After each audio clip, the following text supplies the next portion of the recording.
পৃথিবীতে সবচেয়ে দামি দামি গাড়ির কালেকশন নিয়ে আজকে হাজির মিস্টার বিস্টের এই ভিডিওগুলো আমাকে খুবই ভালো লাগে। এটা হলো $2 মিলিয়ন গাড়ি। এই গাড়িটি খুবই দ্রুত চলে। এটা গ্যাসের মাধ্যমে চলে, তবুও রেঞ্জ 1000 মাইলেরও বেশি এবং এটার স্পিড খুবই সুন্দর, মাইলের পাওয়া যায়। এখানে যদি অবধি পাওয়ারফুল কার দাম হলো 10 মিলিয়ন। এটা 10 মিলিয়নের গাড়ি। এটা একমাত্র একটাই আছে পৃথিবীতে। সবথেকে ফাস্টেস্ট হওয়ার কারণ হলো পৃথিবীতে মোস্ট স্পিডেড কার এটা 20 মিলিয়নের গাড়ি। এই গাড়িটা একজনেরই আছে।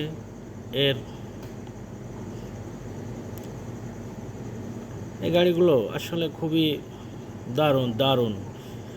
20 মিলিয়ন বাংলাদেশি টাকায় কত হবে? 20 মিলিয়ন বাংলাদেশি টাকায় কোটি কোটি টাকা। এই গাড়িগুলো শুধু আমেরিকাতেই আছে।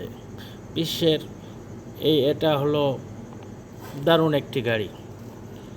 এই গাড়িটি 30 মিলিয়ন অ্যান্ড 50 মিলিয়ন, $50 মিলিয়ন এবং $50 মিলিয়ন। আপনি অবাক করে, কিন্তু গাড়িটি পুরাতন গাড়ি। এটা মিউজিয়ামে আছে, এটা মিউজিয়াম থেকে বের করে আনা হয়। এটা অনেক পুরাতন গাড়ি, এই জন্য এই গাড়িটির দাম 50 মিলিয়ন, যা বাংলাদেশি টাকায় কোটি কোটি কোটি টাকা। এই গাড়িটি অনেক পুরাতন। এটা হলো একমাত্র একটাই মিউজিয়ামে আছে। 100 মিলিয়ন এই গাড়িটির দাম। এটি অনেক পুরনো গাড়ি। এই গাড়িটি একজনই চালানোর অনুমতি আছে এবং তিনিই চালান। এই গাড়ির কালেকশন একটাই। পৃথিবীতে এত দামি গাড়ি আমেরিকাতেই আছে এবং এগুলো সবচেয়ে পুরাতন দামি গাড়ি। আর এটা বিস্টের মাধ্যমেই সম্ভব। বিস্ট এমন কিছু নাই যে করে দেখাতে পারে না। 100 মিলিয়ন, আপনার ভাবা যায় 100 মিলিয়ন বাংলাদেশি, 100 মিলিয়ন কোটি।